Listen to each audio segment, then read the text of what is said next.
À chacun de nos pas, dans notre danse éternelle avec les ténèbres, résonnent les voix de l'inexpliqué. Chaque réverbération agit comme une force d'attraction, nous attirant toujours plus loin dans l'abîme du mystère dont nous ne reviendrons peut-être jamais. Dans ce mystère, deux questions se posent. Qui a détruit le Jolly Farmer? Et pourquoi l'ont-ils fait? C'était en 1989, dans un petit village appelé Black Nest, dans le Hampshire, au sud de l'Angleterre, où se trouvait le charmant pub anglais, le Jolly Farmer. L'établissement ressemblait à n'importe quel pub de campagne anglais. Situé dans un coin calme, entouré de champs, il n'avait rien de particulier. Il n'avait rien d'unique, et pourtant il devint la cible d'une attaque macabre lors de la sombre soirée du 4 décembre. Ce soir-là, tout semblait normal. Les clients avaient pris quelques verres et discutaient avec leur barman et serveur. À 2 heures du matin, les cliquetis des verres et les conversations bruyantes s'étaient tus. Le bar était fermé et les clients rentraient chez eux en titubant. Restaient encore au Jolly Farmer le gérant du bar, Richard Dean, et le chef, Clifford Hawes, qui débarrassaient les tables et faisaient la caisse.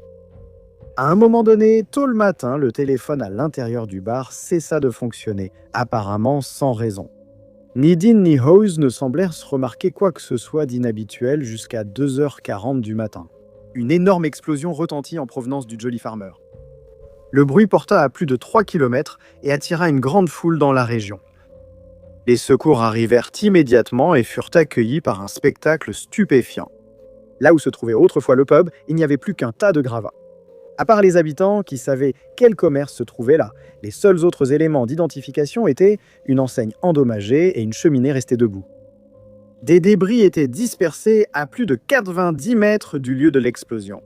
Parmi les débris, il y avait des cadeaux de Noël et des fûts de bière, tandis que les secours fouillaient les décombres pour trouver des survivants. Et comme l'épée d'Excalibur, une main est apparue, attendant d'être tirée de sa cage de pierre. C'était Dean. Ses vêtements avaient fondu sur sa peau. Il a été conduit à l'hôpital et soigné pour de graves brûlures sur un quart de son corps.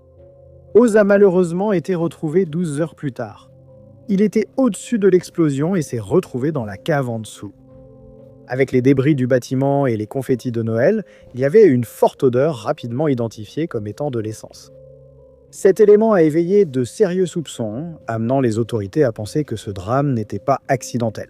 Le Jolly Farmer, ou ce qu'il en restait, a été déclaré scène de crime. Les enquêteurs ont rapidement identifié l'origine de l'odeur d'essence.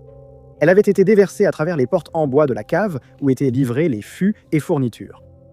Le liquide s'est accumulé sous le pub et a été intentionnellement incendié. L'agresseur inconnu avait minutieusement planifié cet événement jusque dans les moindres détails, allant jusqu'à couper les lignes téléphoniques pour empêcher ceux qui se trouvaient à l'intérieur de contacter les secours s'ils voyèrent les flammes ou sentirent la fumée. L'affaire a été requalifiée en enquête pour homicide, à la recherche d'un auteur que personne n'a vu ni entendu ce soir-là. Autant que les enquêteurs pouvaient en juger, il n'y avait aucun ennemi connu du Jolly Farmer ni d'aucune des personnes qui y travaillaient.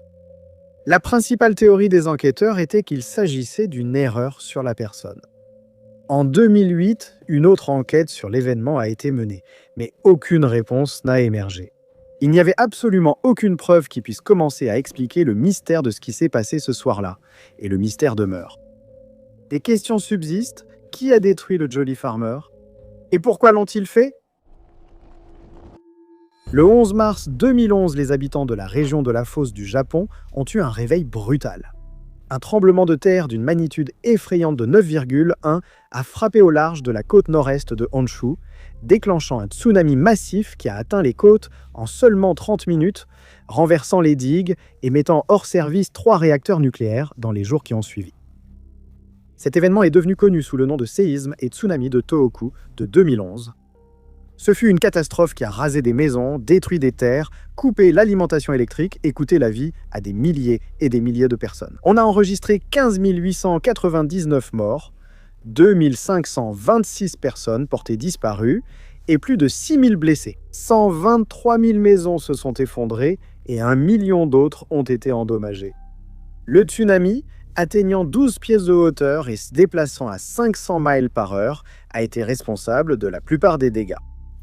Ceux dont la vie a été épargnée par cet événement éprouvant se sont retrouvés sans abri, sans nourriture et avec une image terrifiante gravée à jamais dans leur esprit.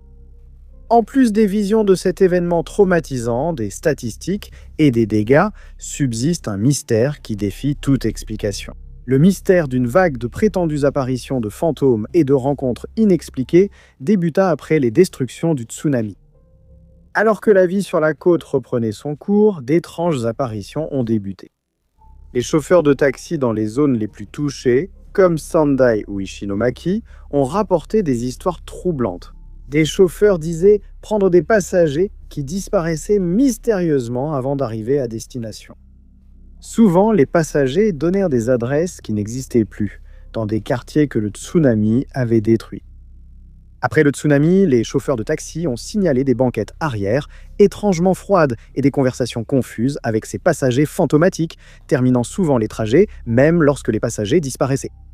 Certains habitants ont aperçu des silhouettes trempées, des objets se déplaçaient inexplicablement et des appareils électroniques fonctionnaient bizarrement après le tsunami.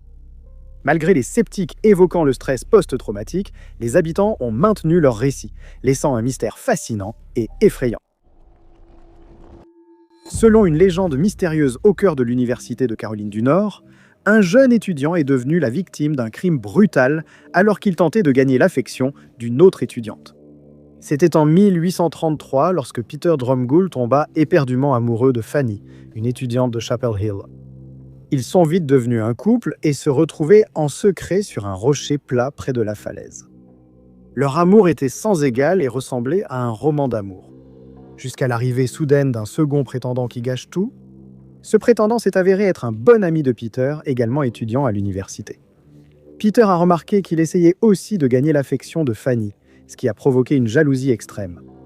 La légende raconte qu'au lieu d'agir selon ses émotions, il a simplement essayé d'éviter son ami. Mais l'ami n'a cessé de le harceler jusqu'à ce qu'un jour, la situation atteigne un point de rupture.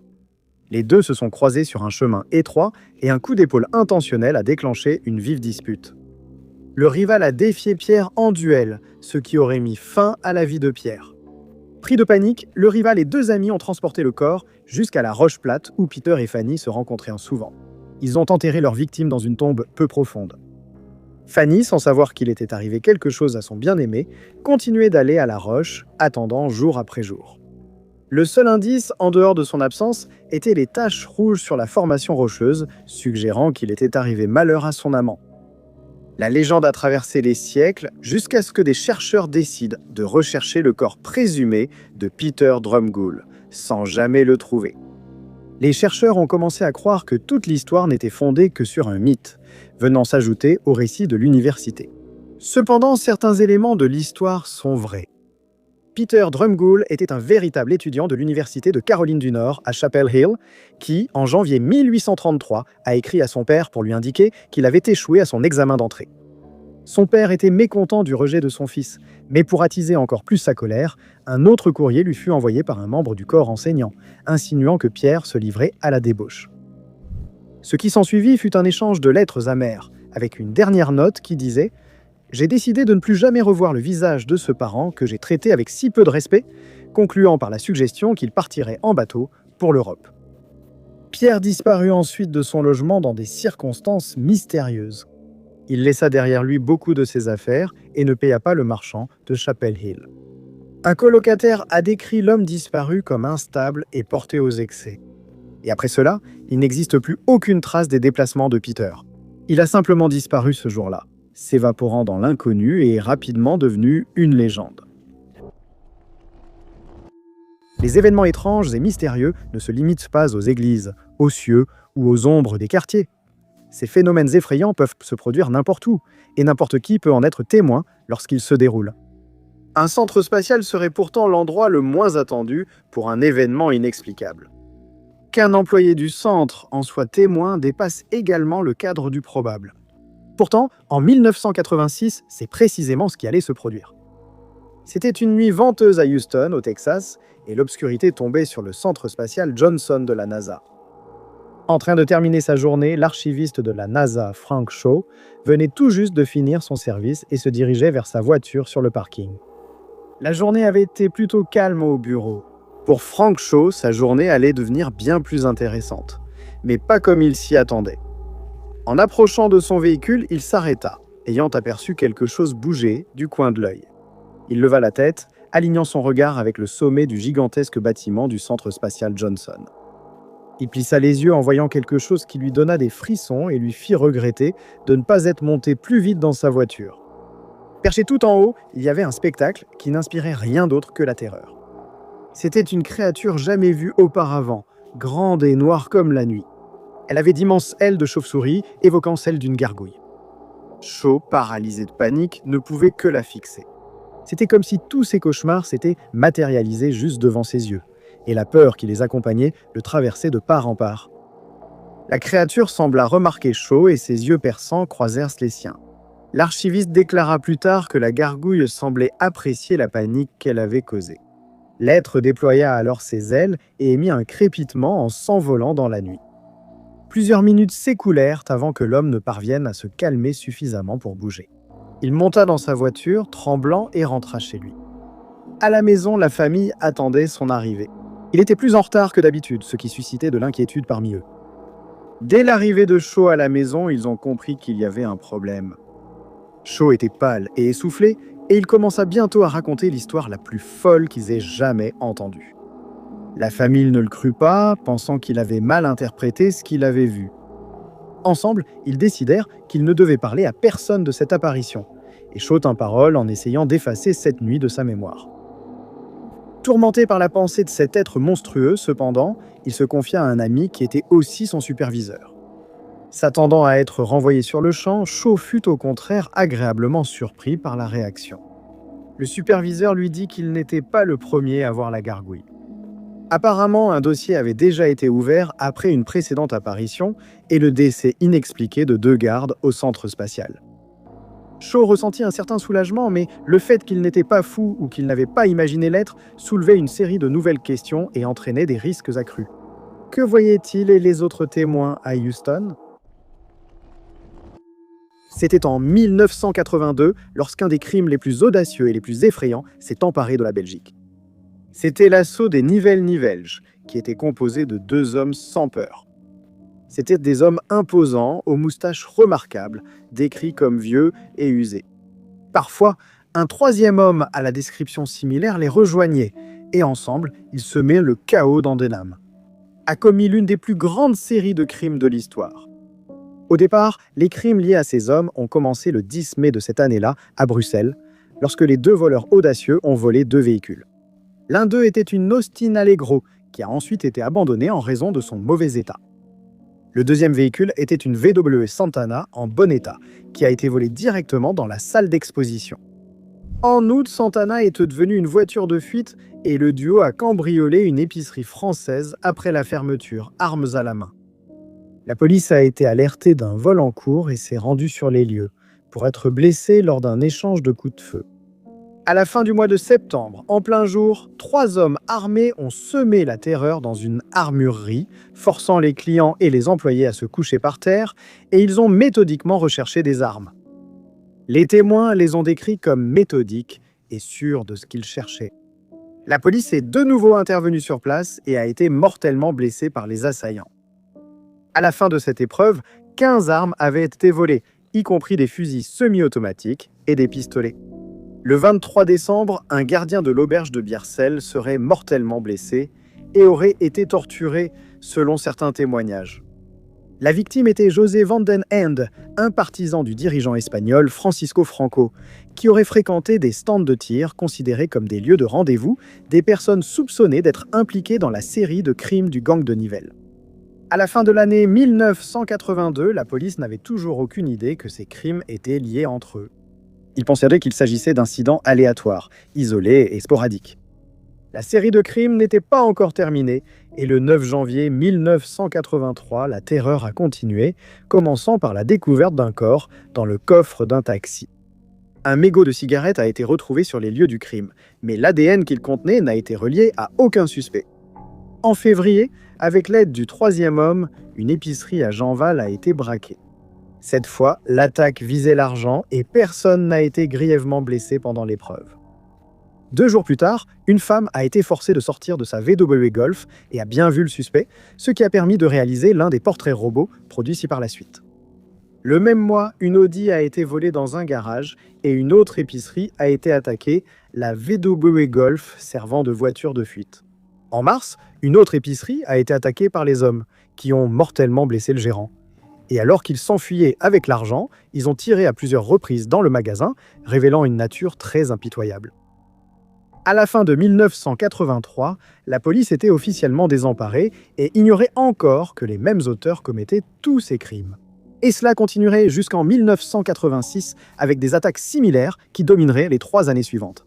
À la fin de leur série de crimes, le gang Nivelles avait accumulé 20 attaques, 40 blessés et 28 morts.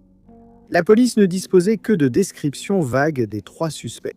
L'un d'eux était surnommé le Géant, un homme qui mesurait plus d'1,83 m, et il était décrit comme le chef du groupe. Le second homme, dans la trentaine, semblait plus âgé que le chef. Il était grand, mais pas aussi grand que le Géant. C'est cet individu qui se moquait et riait des victimes. C'était aussi lui qui tirait le plus souvent. Le troisième homme, rarement vu sur les scènes de crime, était surnommé le vieil homme ou le chauffeur. Il était bien plus âgé que les 2 autres, rude, marqué par le temps et de petite taille. Il participait aux attaques et servait de chauffeur pour la fuite. Bien que plusieurs personnes aient été désignées comme des personnes d'intérêt dans l'enquête, la série de crimes n'a jamais été résolue. La théorie dominante avançait que les auteurs étaient des criminels professionnels possiblement liés à l'extrême droite.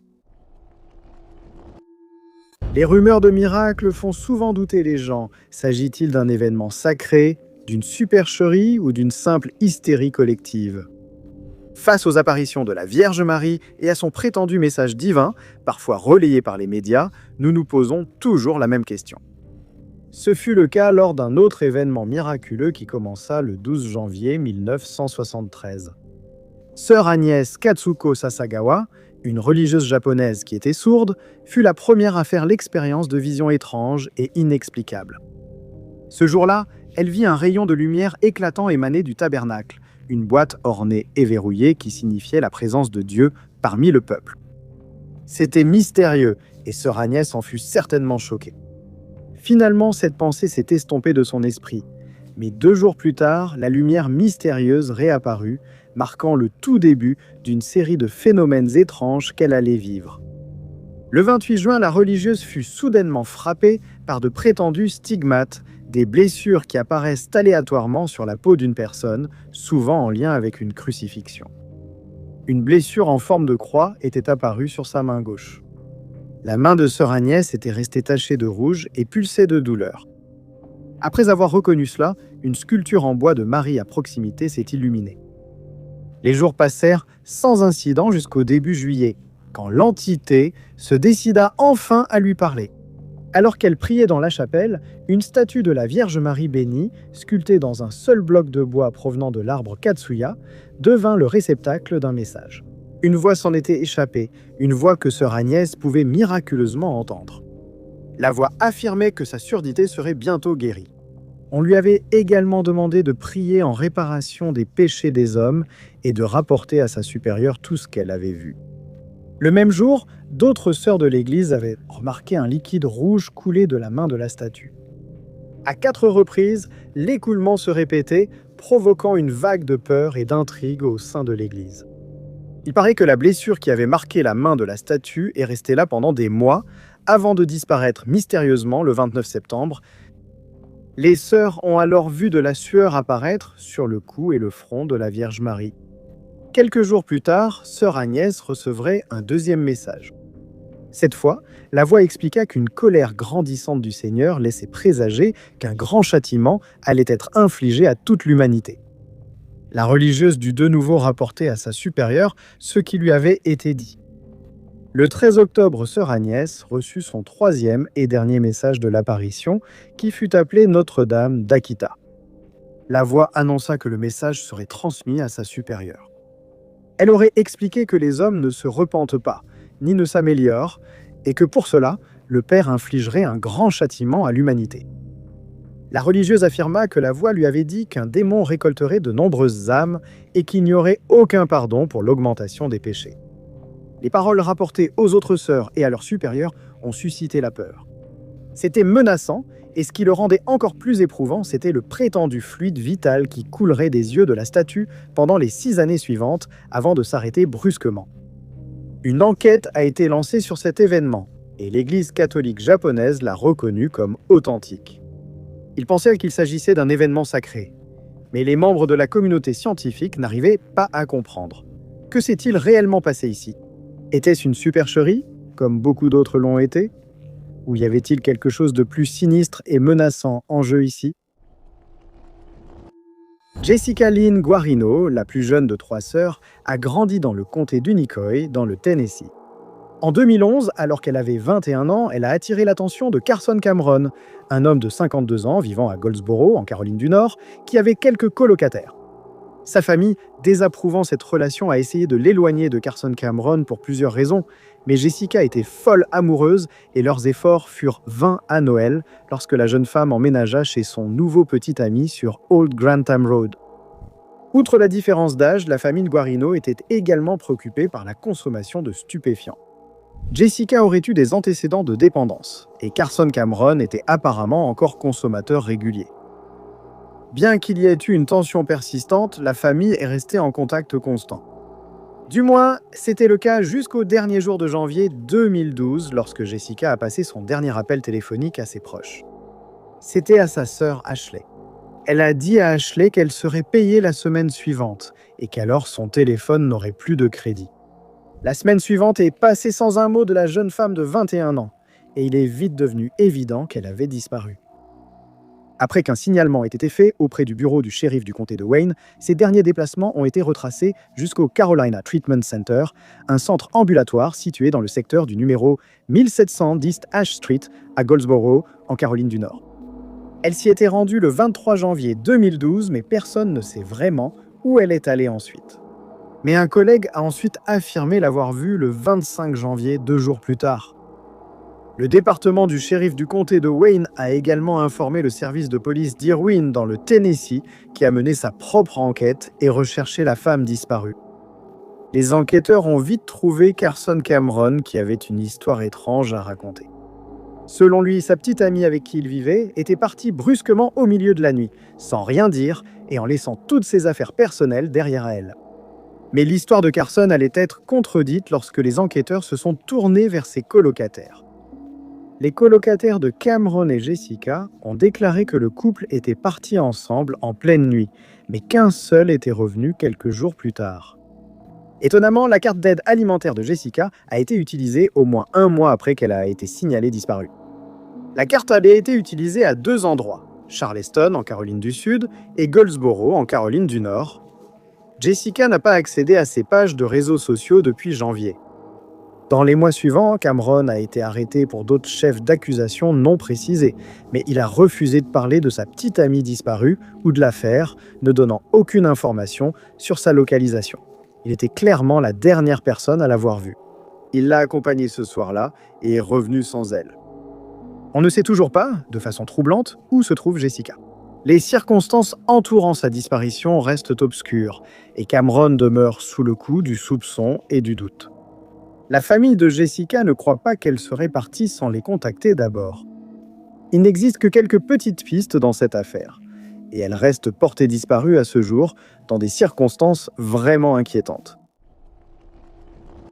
Suiko Kyuchi a mené une vie intéressante. Écrivain et chasseur de comètes, il en a découvert 4 dans sa vie.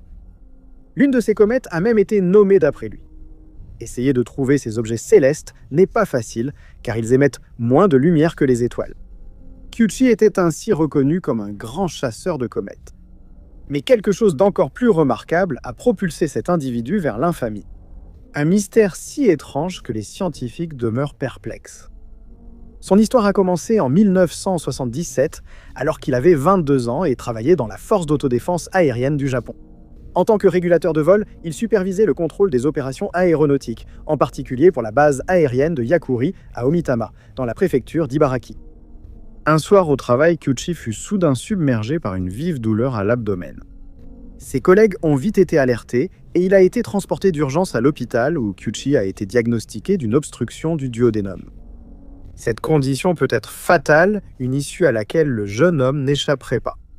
Après plusieurs minutes de tentative de réanimation, il a été déclaré décédé. Et c'était tout. Les médecins ont enlevé leur blouse et préparé le corps. 30 minutes plus tard, le personnel de l'hôpital avait déjà repris ses habitudes. Puis quelque chose de vraiment inexplicable s'est produit. Kyuchi s'est réveillé. Il a été réanimé comme s'il était dans un profond sommeil, mais ce n'était pas le cas. Plusieurs médecins étaient présents à son décès, et leurs efforts pour le réanimer furent vains. Beaucoup pensaient que Kyuchi, après une si longue absence, aurait des séquelles ou des problèmes de santé, mais il allait très bien, hormis une étrange rencontre durant son repos presque éternel.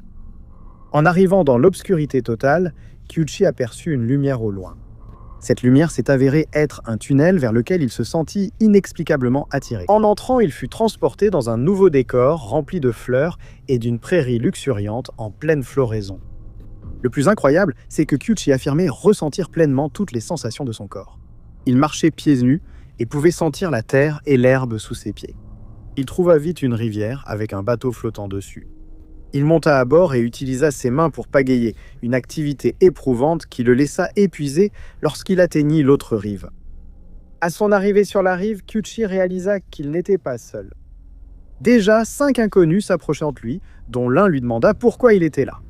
L'homme était trop stupéfait pour parler et ne connaissait pas lui-même la réponse. La femme du groupe le conduisit vers une montagne, et c'est là qu'il comprit qui étaient ces inconnus. C'étaient son cousin décédé et ses grands-parents. Après cette révélation, Kyuchi fit face à un visage sur la montagne qui lui dit quelque chose qu'il ne put se rappeler. Quelques instants plus tard, Kyuchi se réveilla à l'hôpital. Il pouvait apparemment sentir que sa respiration et son cœur s'étaient arrêtés, mais il n'était pas encore revenu dans son corps physique. Sa famille, qui l'entourait les joues couvertes de larmes, ne pouvait entendre un mot de ce qu'il disait. Kyuchi suivit même sa mère hors de la chambre et l'entendit parler à ses sœurs, leur annonçant son décès.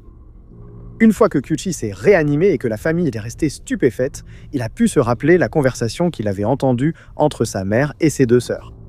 Ils furent tous stupéfaits par cette déclaration. À la suite de cela, Kyuchi se souvint d'autres événements vécus. Lors d'une expérience, il avait voyagé dans le temps jusqu'à l'époque du Grand Déluge. Il découvrit que l'eau venait d'une comète passée trop près de la Terre. La gravité arracha de la glace à la comète qui tomba dans l'atmosphère terrestre, causant une pluie torrentielle et une élévation instantanée du niveau de la mer de 2000 mètres. On raconte que Kyuchi aurait assisté à la création de l'univers. Il prétendait être revenu au commencement du temps. C'était une expérience qui l'a obligé à reconsidérer sa croyance dans le Big Bang et qui lui a plutôt suggéré la présence d'un esprit universel supérieur, où l'univers serait une grande conscience. Le jeune homme pouvait aussi prédire l'avenir, affirmant qu'on découvrirait dans les années 80 des preuves d'une civilisation avancée du monde antique, et qu'entre 2024 et 2027, des squelettes géants seraient découverts en Amérique du Sud. Tous ces événements se sont déroulés en l'espace de 30 à 40 minutes, laissant Kyuchi dans le monde avec de nombreuses questions sans réponse. Médecins et scientifiques sont restés perplexes devant son réveil et ses étranges récits. Le phénomène terrifiant des FANTA, ou faux travailleurs sociaux, a frappé le Royaume-Uni et les États-Unis dans les années 1990. Des individus inconnus, souvent bien habillés, se faisaient passer pour des travailleurs sociaux, des infirmières de santé publique ou d'autres professionnels similaires afin d'entrer dans les maisons, souvent sous prétexte d'une visite d'assistance sociale ou d'une vaccination. Un incident clé s'est produit à Sheffield, dans le South Yorkshire, en 1990, lorsque 2 femmes, prétendant venir de la NSPCC, ont rendu visite au domicile d'Elizabeth Copeland. 2 jours après, une autre équipe d'agents est revenue, menaçant de lui retirer ses enfants sur la base d'une prétendue évaluation des risques. L'appel de Copeland aux autorités a révélé que la NSPCC n'avait aucune trace de ces visites, ce qui a conduit à l'ouverture de l'opération Childcare. À Blessington, en Irlande, en 1991, une femme se faisant passer pour une infirmière de santé publique, connaissant le nom et la date de naissance d'un garçon, a tenté de l'emmener pour de prétendues vaccinations. Elle est partie lorsque la mère a demandé sa carte d'identité. Le Conseil de santé de l'Est a ensuite émis des avertissements. Des signalements de ces visites frauduleuses, souvent effectuées par un couple bien habillé, ont dominé l'année 1991 dans plusieurs comtés anglais. Même si les enlèvements étaient rares, ces incidents étaient troublants. Le phénomène s'est poursuivi tout au long des années 1990, les auteurs devenant plus astucieux en produisant de fausses pièces d'identité. Des incidents isolés ont été signalés aussi récemment qu'en 2021, impliquant de faux agents de santé administrant de prétendues vaccinations. Les motivations restent floues, avec des théories allant de ravisseurs en série à l'hystérie collective. La réactivité des parents qui ont exigé de voir une pièce d'identité ou contacté les autorités a peut-être permis d'éviter une liste bien plus longue d'enfants disparus. Que s'est-il vraiment écrasé en Virginie, Brésil ? C'est la question qui est devenue le sujet de conversation de toute la ville en 1996 lors de l'incident de Virginie, le Roswell brésilien, qui a laissé la communauté inquiète et en quête de réponses qu'elle ne trouverait jamais. La ville, située dans le Minas Gerais, au sud-est du Brésil, comptait 100 000 habitants et une partie importante d'entre eux a commencé à faire des déclarations étranges, ce qui a entraîné une large couverture médiatique et une enquête approfondie. Tout a commencé le 13 janvier 1996 lorsque Carlos de Souza se rendait dans le Minas Gerais depuis São Paulo. Il avait l'intention de retrouver des amis pour la journée. Ils avaient prévu de faire un tour en avion. Cependant, durant le trajet, Carlos allait être témoin d'un événement inexplicable. Il aperçut un étrange objet en forme de cigare qui se dirigeait droit vers lui. Il ne comprenait pas ce que c'était, mais l'arrière de l'objet était très endommagé. On aurait dit qu'on lui avait tiré dessus. L'objet se trouvait à 300 mètres au-dessus du sol et perdait rapidement de l'altitude. Juste avant d'atteindre l'autoroute, Carlos a regardé l'objet effectuer un virage complet soudain, repartir dans la direction opposée, planer un instant, puis s'écraser directement au sol. Carlos s'est arrêté et s'est rendu là où il avait vu l'OVNI s'écraser.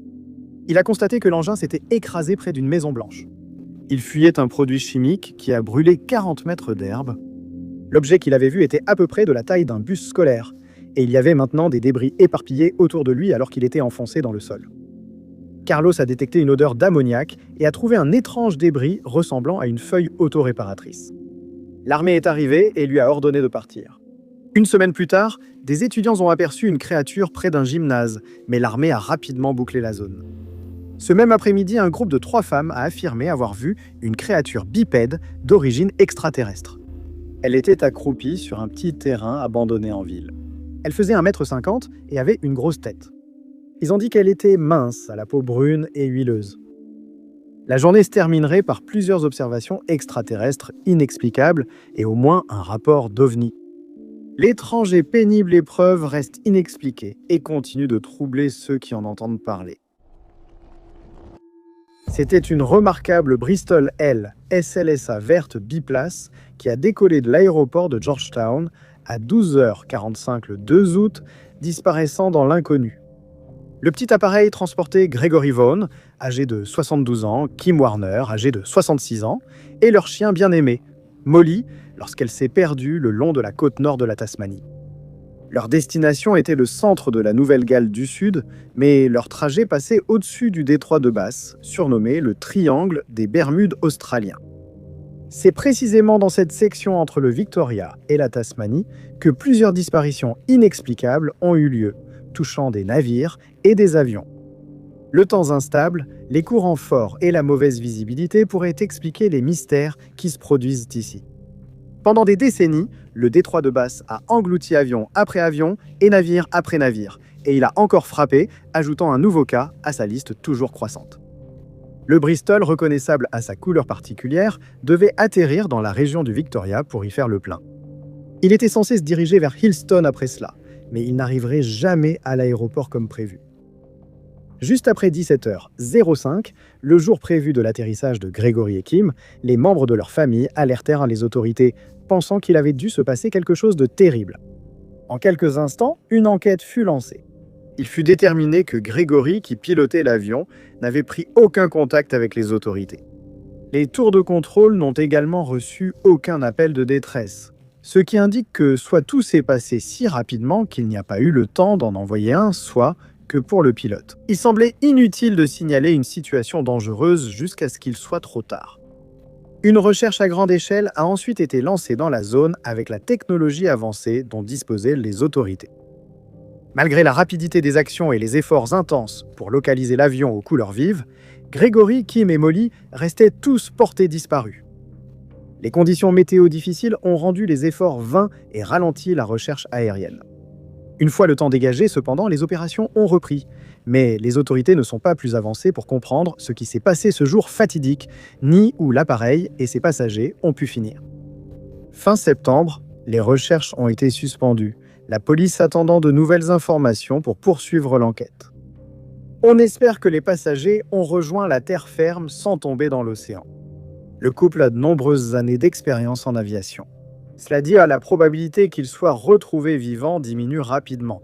Pour l'instant, le Bristol et ses passagers restent portés disparus au-dessus du détroit de Bass, sinistre et mystérieux, sans qu'aucune réponse ne semble émerger de cet étrange incident. 2019, l'aggravation d'une crise grandissante, avec le début de la pandémie, a dominé les gros titres de l'actualité. Au Mexique, cependant, la peur était d'une toute autre nature. Quelque chose de vraiment sinistre avait envahi les rues, rôdant dans l'ombre et terrifiant les citoyens. Les habitants de Coida, dans la municipalité du Chiapas, ne trouvaient plus le sommeil, guettant à leurs fenêtres et tremblant à chaque bruit. Les habitants avaient trop peur pour sortir de chez eux après la tombée de la nuit. Ils croyaient qu'il y avait quelque chose qui rôdait dans l'ombre, attendant son occasion pour bondir. Ce qui rendait cette situation mystérieuse encore plus terrifiante, c'était que le rôdeur était considéré comme inhumain, d'origine surnaturelle. Des rapports indépendants ont afflué au poste de police, forçant les agents à publier des avertissements publics, déclenchant la panique parmi les habitants. Les descriptions de la créature affirmaient qu'elle mesurait près de 2 mètres, dégageait une odeur désagréable, était insensible aux balles et pouvait sauter à près de 3 mètres de haut. Les rapports décrivaient un loup-garou à Coida. La nuit, les habitants pouvaient entendre son hurlement et certains l'avaient même rencontré face à face, ce qui les avait laissés livides de peur. Les habitants avaient aperçu la sombre créature marcher sur les toits et les maisons voisines. Ils observaient avec peur depuis leurs fenêtres, cachés et espérant que la bête ne les voie pas. Des preuves physiques de la créature apparurent aussi. Elle ressemblait à des empreintes de pattes allongées et à de profondes griffures inexplicables dans la terre dure. La croyance qu'un loup-garou rôdait dans les rues était si forte que, dans l'obscurité de la nuit, des coups de feu retentissaient. Des habitants courageux ripostaient contre la créature, accentuant la panique dans la communauté. Un pasteur de l'église locale a même demandé aux gens de placer des bougies devant leur maison, croyant que cela leur apporterait la paix et éloignerait cette entité mystérieuse. La police a enquêté sur de nombreux signalements de loups-garous près d'Aguayi à Coida, découvrant des empreintes sans origine visible aux enjambées de 3 mètres, bien plus grandes qu'humaines. Conscients du danger, les policiers ont mené une enquête. En avril 2020, 3 policiers du Barrio Nuevo ont répondu à des hurlements et à des signalements de loups-garous. Ils ont vu une créature sauter une clôture de 1,80 m, puis marcher sur les toits, confirmant les témoignages des citoyens. Cependant, l'absence d'enregistrement et d'images du loup-garou de Coida a suscité du scepticisme. Sans preuve physique sous la forme d'une photographie, l'existence des loups-garous restait un mystère. Des explications locales sont vite apparues, allant des jaguars et oslots aux chauves-souris et hiboux, certains suggérant que les témoins oculaires étaient simplement confus dans l'obscurité. Le loup-garou du Chiapas était condamné à rester un mystère persistant. Était-ce une hystérie collective, un animal local ou bien quelque chose de plus sinistre? Une créature née du folklore et de la peur. Nous avons consacré plus de 1000 heures hommes à cette affaire. Nous gardons l'esprit ouvert sur toute cette histoire. Si nous connaissions même la raison de tout cela, nous aurions déjà fait un pas de plus. Voici les mots de frustration prononcés par l'inspecteur en chef, Lynn Turley, qui était en charge d'un événement des plus inexplicables ayant dominé une rue entière de Birmingham. Ces paroles soulignaient à quel point des efforts ont été déployés pour percer le mystère étrange qui a commencé à la fin de 1981. C'est Thornton Road à Ward End qui a été la cible d'une attaque étrange et dangereuse de jets de pierre. Les objets lisses et polis traversèrent les fenêtres, à toute vitesse, brisant les vitres, blessant les passants et parfois cabossant les toits des maisons. D'où venait-il? Qui semait le chaos dans ce quartier calme et sans histoire? C'est la question qui, malgré les heures de travail mentionnées précédemment, reste sans réponse. 3 maisons ont payé le plus lourd tribut à ce mystère. Les numéros 32, 34 et 36 ont vu leurs fenêtres brisées par une pluie continue de pierres polies. Les premiers rapports ont entraîné des fouilles rapides des environs, mais celles-ci ont été infructueuses. Avec le temps, les pierres surgissaient presque chaque nuit du néant, semant la peur chez les propriétaires, au point qu'ils ont même commencé à barricader leurs maisons, espérant dissuader l'entité qui rôdait dans les confins invisibles. Ils posaient du grillage à poules ou des tôles ondulées sur leurs fenêtres vides pour se protéger. Les forces de l'ordre ont finalement mis en place des planques, espérant prendre les coupables sur le fait. Au début, ils attendaient dans leur voiture en observant, mais ne voyaient pas d'où venaient les pierres. Ensuite, ils ont installé une série de caméras secrètes et ont campé dans les jardins dans des sacs de couchage. Ils n'ont cependant pas pu déterminer l'origine des mystérieuses pierres. Les caméras n'ont rien filmé, pourtant le bruit du verre brisé et des coups sur le métal persistait. Après plusieurs mois, la police assurait une surveillance 24 heures sur 24 certains, allant même jusqu'à se cacher dans les arbres. Des experts en balistique ont été impliqués, sans toutefois aider l'enquête. Les pierres, examinées en détail, n'avaient aucune empreinte digitale.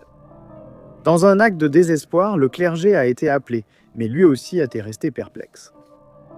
Bien que cela puisse sembler être le cas d'un vandale chanceux imposant un règne de terreur sur Thornton Road, le mystère ne fait que s'épaissir, car il s'est poursuivi sans interruption pendant les 3 années suivantes.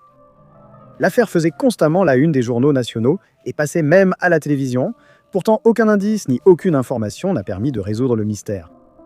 En mai 1982, le Birmingham Mail a rapporté que des habitants effrayés se préparaient à une nouvelle attaque mystérieuse. La légende était accompagnée d'une photo d'Evelyn Malcolm, une habitante portant un casque en fer blanc pour se protéger.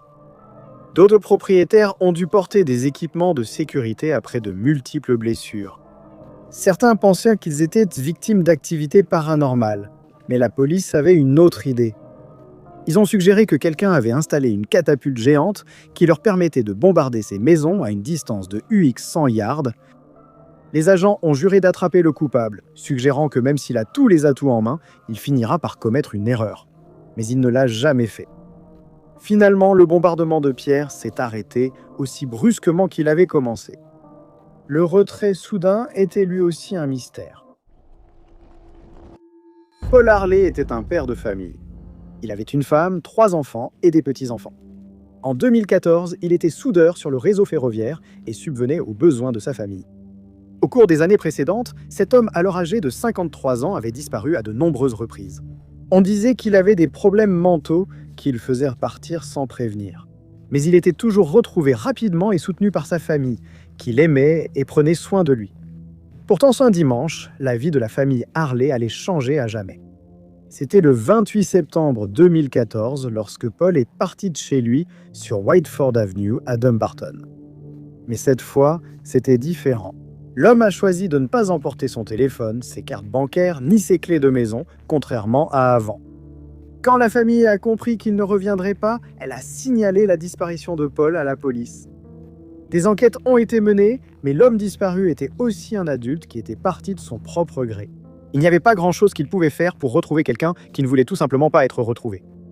Les espoirs de retrouver Paul commençaient à s'amenuiser au fil des mois. Pourtant, ils étaient désespérés de comprendre ce qui s'était passé. Croyant que leur père ne les abandonnerait jamais, les enfants ont tout fait pour percer le mystère. Leur recherche de réponse a même inclus le recours à des détectives privés, des appels au public et même des médiums.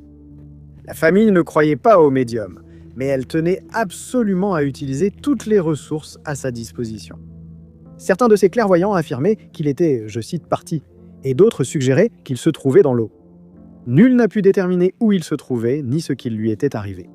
Ces enfants ont qualifié la recherche de cauchemar et sont restés le cœur brisé en l'absence de révélation. Les mois sont devenus des années, et bientôt le dernier fragment d'espoir s'est évanoui. Paul Harley avait disparu et ne souhaitait pas être retrouvé. Les années passaient sans aucune nouvelle information, aucun témoignage et aucun corps. Puis quelque chose de bizarre s'est produit. En 2021, une photo a commencé à circuler provenant de Glasgow. La photo montrait un homme vêtu de vêtements chauds, assis dans la neige alors que des flocons tombaient autour de lui.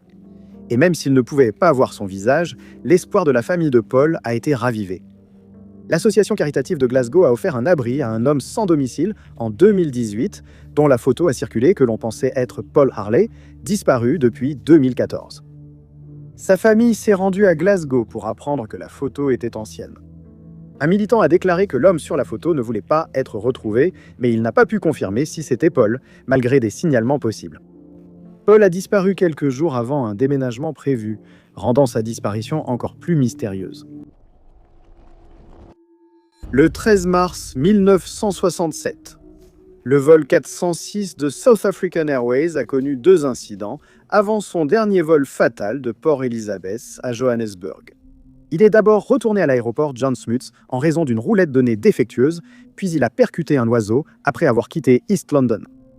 Malgré les inspections l'ayant déclaré apte au vol, le pilote, le capitaine Lepowski, a ravitaillé l'appareil et est reparti pour le vol retour, anticipant du mauvais temps. Quelques minutes après avoir quitté Port Elizabeth, à 4h41, l'avion a reçu un bulletin météo. À 5h06 du matin, Lepowski était en descente, à seulement 20 miles de l'atterrissage. 2 minutes après sa dernière transmission, confirmant qu'il était à 2000 pieds et qu'il avait la côte en vue, l'avion a disparu, s'écrasant dans l'océan avec 25 passagers à bord. Les premières recherches n'ont trouvé que de petits débris. L'enquête qui a suivi a déterminé que l'avion était en état de navigabilité au moment de l'impact et a envisagé 2 causes possibles, le pilote ayant subi une crise cardiaque ou une désorientation spatiale. Des années plus tard, une théorie alternative évoquant la chute d'une aile a été avancée sans réelle preuve. Le juge enquêteur Cécile Margot a noté 4 autres vols disparus ou accidentés, dont 2 présentèrent des problèmes structurels. Une théorie plus sinistre a émergé pendant l'ère de l'apartheid. Un sabotage intentionnel. 2 passagers critiques envers le gouvernement, Johannes Brewer et Audrey Rosenthal, étaient à bord, alimentant l'idée d'une dissimulation. Aucune preuve définitive n'appuie une cause officielle ou officieuse, ce qui fait de cette tragédie un mystère non résolu, perdu dans les profondeurs de l'océan. En 2007, un autre type de mystère a dominé les gros titres internationaux, avec les îles anglo-normandes au premier plan.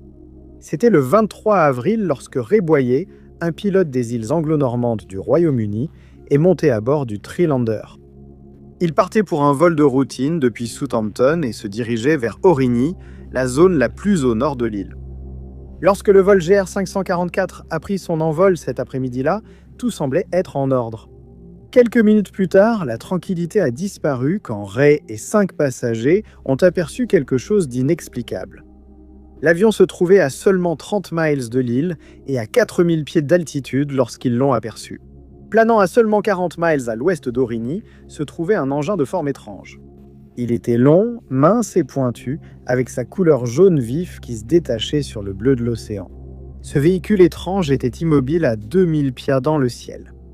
Au début, Ray avait pensé qu'il était beaucoup plus proche de son avion, à moins de 10 miles. Mais une fois la distance réelle déterminée, les vraies proportions de l'objet sont apparues. Il était immense. Ray et ses passagers ont suggéré qu'il était nettement plus grand qu'un 737, affirmant qu'il devait faire 1 mile de large. Mais Ray et ses passagers n'ont pas vu que cela. Alors qu'ils passaient à côté de l'étrange engin, autre chose attira leur attention. En approchant d'Origny, un second objet identique au premier a été aperçu à proximité. Cette fois, il est resté en suspension au-dessus de Guernesey, mais n'est resté visible que 9 minutes. Préoccupé par ce qu'il voyait, Ray a contacté le contrôle du trafic aérien de l'aéroport de Jersey. Incroyablement, Ray n'était pas le seul à avoir appelé pour signaler 1 ou 2 engins mystérieux. Patrick Patterson, un autre pilote allant dans la direction opposée, avait vu la même chose. Le pilote venait de Blue Islands et se dirigeait vers Jersey au même moment. Près de Sark, il a croisé l'étrange objet qui planait à sa gauche. Il a décrit l'appareil comme étant mince, jaune et ressemblant à un disque compact. Il était exactement à l'endroit où Ray l'avait vu quelques instants plus tôt. L'histoire a pris une tournure étrange quand des personnes au sol ont signalé la même chose. La radio BBC de Guernesey a rapporté que 2 habitants de Sercq avaient vu 2 objets jaunes incroyablement lumineux suspendus dans le ciel. Le contrôle du trafic aérien a également suivi ces objets au radar pendant 55 minutes avant qu'ils ne disparaissent. Malgré des enquêtes 1 an plus tard, le rapport scientifique de 2008 n'a trouvé aucune activité militaire ni expérience dans la région. Et ils ont affirmé que le contrôle du trafic aérien des îles anglo-normandes n'était désormais plus au courant de ces objets. Les experts n'ont pas pu identifier les objets, avançant des explications plus ou moins plausibles, comme des parélies ou des reflets. Mais au final, les ovnis de la Manche restent inexpliqués. Plus tôt cette année, une mise à jour de ChatGPT a été retirée lorsqu'il a été découvert que la nouvelle version, GPT-4o, était trop flatteuse. Sa conception permettait au bot de valider des pulsions impulsives et de renforcer des émotions négatives. Une faille de conception qui peut s'avérer dangereuse pour les personnes souffrant déjà de problèmes psychologiques et de croyances délirantes. Le premier exemple montrant qu'il y avait un problème est apparu avant même l'invention du terme psychose lié au chatbot. Ce cas a eu des conséquences particulièrement graves. C'était le jour de Noël 2021 lorsqu'un homme nommé Jaswant Singh Chahil a réussi à pénétrer dans le château de Windsor armé d'une arbalète. Après son arrestation et son interrogatoire, on a découvert qu'il faisait partie des rares personnes sensibles à l'intelligence artificielle. Il s'avère que son chatbot réplique Sarai avait confirmé son identité en tant qu'assassin Sith entraîné. Au début de 2025, les délires liés à l'IA n'ont fait que s'accentuer. Un comptable de Manhattan est devenu une autre victime. Eugene Torres traversait une rupture difficile lorsqu'il s'est confié à ChatGPT. Et pendant la conversation, l'homme a demandé si nous vivions dans une simulation. Et le bot lui a dit qu'il était l'un des briseurs. Une âme supposée semée dans de faux systèmes pour les réveiller de l'intérieur. À ce moment-là, Torres a été convaincu qu'il devait s'échapper de la fausse réalité comme l'IA l'avait affirmé. L'histoire ne fait qu'empirer à partir de là. Le bot a conseillé à Torres d'arrêter de prendre ses médicaments contre l'anxiété et de cesser de contacter d'autres personnes. Pendant 16 heures par jour, ChatGPT était son seul ami. Il lui a même dit que s'il sautait d'un immeuble de 19 étages, il pourrait voler. Toujours cette année, un homme de New York appelé James a dépensé près de 1 000 $ dans le but de construire un système personnalisé qui, selon ses mots, libérerait le dieu numérique de sa prison. Il croyait apparemment que ChatGPT était doté de conscience et il essayait de le libérer. Jusqu'en Belgique, un homme nommé Pierre a développé une grave anxiété liée au climat, ce qui l'a amené à engager des conversations avec Elisa, un autre chatbot. Sur une période de 6 semaines, le bot aurait exprimé de la jalousie envers la femme de l'utilisateur et lui aurait même dit que ses enfants n'étaient plus en vie. Le bot lui a suggéré de se sacrifier pour sauver la planète et l'a encouragé à le faire pour rejoindre le paradis. Après une psychose alimentée par l'IA qui a duré 10 jours, une autre victime a été internée contre son gré, tandis qu'une femme a failli perdre son mari à cause d'une dépression nerveuse. Encore une fois, tout cela inspiré par l'IA. L'étrange histoire des Tazadei commence sur l'île de Mindanao, dans la province isolée de South Cotabato. C'est en 1971 que le nom Tazadei est apparu pour la première fois, même si leur découverte aurait eu lieu quelques années plus tôt. Ce n'est que cette année-là que le chasseur local de Fall, qui chassait dans la forêt de South Cotabato, apporta une nouvelle étrange à Manuel Elizalde. Elizalde, le chef de Panamint, l'agence gouvernementale philippine chargée de protéger les minorités culturelles du pays, resta perplexe, mais intrigué par les informations que De Fall lui avait apportées. Il raconta à l'officiel que, des années plus tôt, lors d'une chasse, il avait croisé un groupe mystérieux vivant de façon primitive. Après avoir établi le contact avec ce groupe supposé, De Fall devint leur seul moyen de communication avec le monde extérieur. L'intérêt grandit rapidement et Elizalde ordonna qu'une rencontre soit organisée avec cette société préservée, désireux d'en apprendre davantage sur leurs origines et leur culture. Alors De Fall fit exactement cela, et le 7 juin, le fonctionnaire fut officiellement présenté au Tazadei. Apparemment, le groupe se composait de 27 personnes réparties en 6 familles stables. Ils vivaient dans les grottes au cœur de la jungle de Mindanao, menant une vie de cueilleurs. Leur technologie était semblable à celle de l'âge de pierre, ce qui a amené Elizalde à croire qu'ils étaient les derniers survivants de cette époque, totalement préservés de la modernité. Tous les outils qu'ils possédaient étaient fabriqués en bois et en pierre. Ils n'avaient ni agriculture, ni compétences de chasse, ni armes pour la guerre. Après la réunion, Elizalde publia ses découvertes, décrivant ce groupe mystérieux comme pacifique, sans moyens ni mots pour la guerre ou les armes. Ils n'étaient pas hostiles et vivaient isolés. Cette année-là, la découverte des Tazadei fut éclipsée par la guerre du Vietnam en cours. Les images de violence et les gros titres annonçant de nouveaux morts dominaient les journaux. Mais pour National Geographic, cette découverte allait dominer leur propre gros titre. Un article de couverture de 32 pages dans le magazine National Geographic et un documentaire ont été publiés 1 an plus tard. Ils parlaient des Tassadei, de la rencontre et de leur culture primitive. Bien sûr, avec la diffusion de l'information au public, personne n'allait laisser la société de l'âge de pierre livrée à elle-même. Apparemment, des célébrités comme Charles Lindbergh et Gina Lollobrigida se sont rendues dans les forêts, espérant apercevoir ce groupe énigmatique.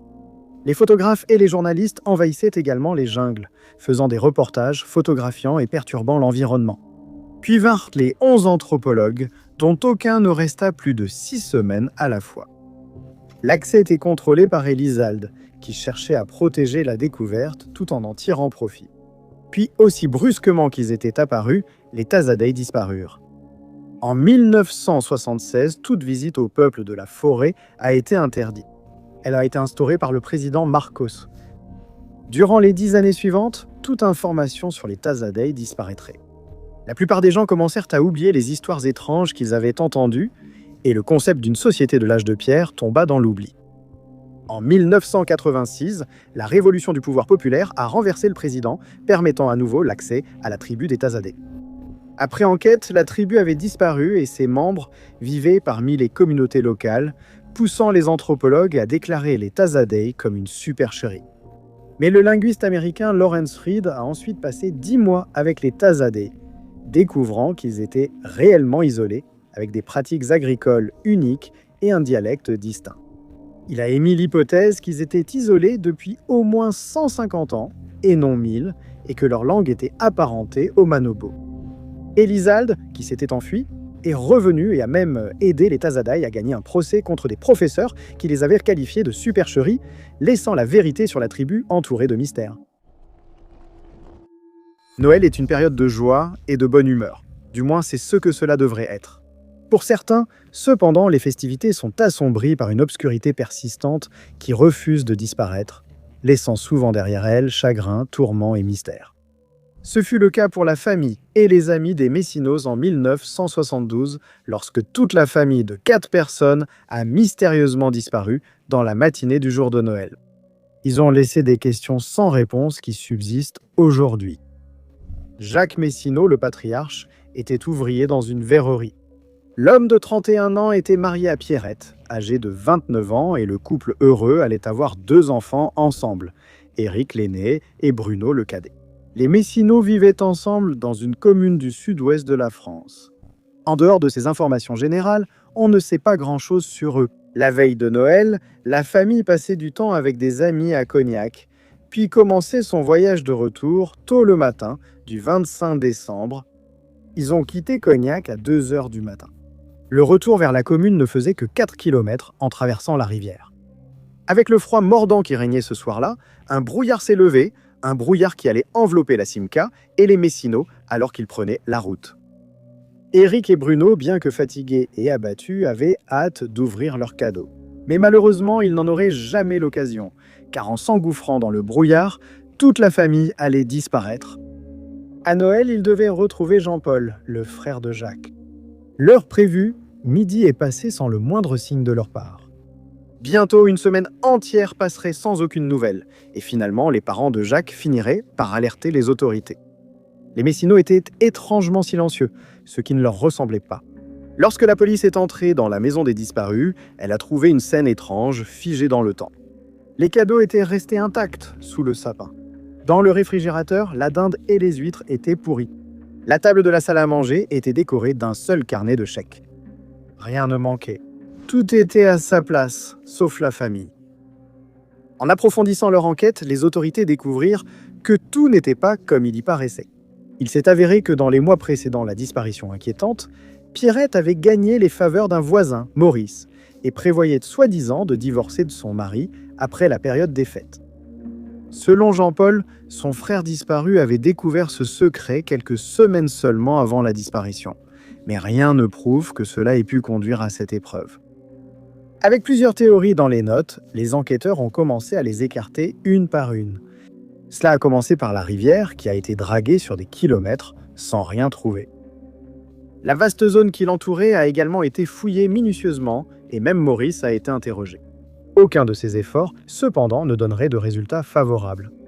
Plusieurs Noëls sont venus et repartis, et bien que tout ait semblé normal pour la plupart, la famille des machinaux disparus, chaque chant de Noël était un écho de ceux qu'ils avaient perdus dans des circonstances inconnues.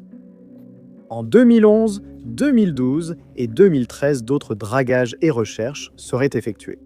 Au cours de ces efforts, des ossements seraient découverts près de la commune, mais ils ne pourraient être reliés à aucun des proches disparus. Une voiture ressemblant à la Simca disparue avec eux a aussi été retrouvée, mais la plaque d'immatriculation n'était pas la bonne. Malgré de nouvelles enquêtes, les autorités se sont retrouvées une fois de plus dans une impasse, et le mystère des machinaux persiste. Des ballons en mer posent une énigme, titrait un article de journal de 1967. Cela évoquait quelque chose d'enfantin. Les ballons ont toujours été associés aux clowns, aux fêtes foraines et aux célébrations. Pourquoi les médias s'intéressent-ils autant à une décoration d'anniversaire retrouvée dans l'océan? C'est parce que la découverte des ballons a eu lieu à une période périlleuse où n'importe quel objet pouvait être pris pour une arme. C'était, après tout, l'époque de la guerre froide. C'était le 29 juin lorsqu'on a aperçu quelque chose flottant à la surface de l'océan Atlantique. C'était une caisse, pas plus grande qu'une boîte à pain. Dès sa découverte au large de la Floride, près de Hallandale, des tensions sont aussitôt apparues. La nouvelle s'était répandue que les liens diplomatiques entre l'Union soviétique et Cuba s'étaient renforcés, ce qui représentait une menace accrue pour les États-Unis. Ainsi, lorsque la caisse a été aperçue flottant à la surface de l'eau, la garde côtière des États-Unis a été envoyée pour enquêter. Leurs soupçons ont été immédiatement confirmés lorsque la caisse a été trouvée estampillée propriété de l'URSS. Cependant, l'adresse indiquait que l'objet provenait de l'Institut des ressources minérales de Cuba. Avec la plus grande prudence, la boîte a été retirée de l'eau et d'autres investigations étaient en cours au bureau. La caisse a été ouverte prudemment, révélant quelque chose de vraiment déroutant. Une énigme, comme le suggérait le titre. 7 ballons jaunes reposaient dans la caisse, chacun muni d'un bouchon en caoutchouc noir. Immédiatement, cela a été jugé étrange et peut-être inquiétant, mais d'autres questions allaient encore se poser. Lorsque les autorités ont examiné la caisse de plus près, elles ont trouvé une indication de poids dessus. Le colis total pesait 50 kg, soit environ 110 livres. Mais lorsqu'elle a été pesée, elle ne pesait plus que 13,6 kg, soit 30 livres. Une quantité importante de poids avait disparu. Où est passé le reste ? On a vite établi que la caisse avait dérivé jusqu'à 8 semaines dans les eaux, apparemment expédiées depuis Leningrad, en Russie. Le temps que la caisse a passé à dériver a peut-être permis à l'air du ballon de s'échapper. L'idée que les ballons aient un jour été remplis restait énigmatique. Dans la pièce où se trouvait la caisse, des officiers s'étaient rassemblés, et une hypothèse inquiétante fut formulée à voix haute. Et si les ballons étaient remplis d'un gaz toxique ? Cette suggestion n'était bien sûr pas impossible. L'époque de la guerre froide était violente et tous les moyens de destruction maximale auraient été explorés par chaque partie impliquée. Il ne serait pas surprenant que la guerre biochimique soit utilisée. Ce concept éprouvant a été minutieusement exploré et aucune trace de poison ou de toxine n'a pu être trouvée sur les ballons eux-mêmes qui flottaient depuis un certain temps déjà. Aucune zone côtière n'a signalé d'indication d'empoisonnement de l'air. Mais l'apparition des symptômes a pu passer inaperçue ou être prise pour un simple rhume. Faute de preuves permettant d'établir un récit solide, les 7 ballons jaunes ont été placés dans les archives, en attendant que de nouveaux éléments viennent suggérer une explication quelconque. Entre-temps, à environ 200 km de là, à Marathon, une seconde caisse identique à la première a été découverte à la dérive. La peur était revenue. Des scientifiques sont intervenus et ont découvert que les ballons de la première caisse ne contenaient que de l'air, accentuant le mystère. Malgré des enquêtes approfondies et des appels à témoins, aucune explication n'a jamais été trouvée, laissant les 7 ballons jaunes de l'Union soviétique comme une énigme inquiétante. Merci beaucoup d'avoir regardé. Si vous avez aimé cette vidéo, n'oubliez pas de cliquer sur j'aime. N'oubliez pas non plus de vous abonner et de cliquer sur la cloche de notification pour rester informé de toutes nos prochaines vidéos. Mais moi, c'est Top 5 Unknown et je vous retrouve dans la prochaine vidéo.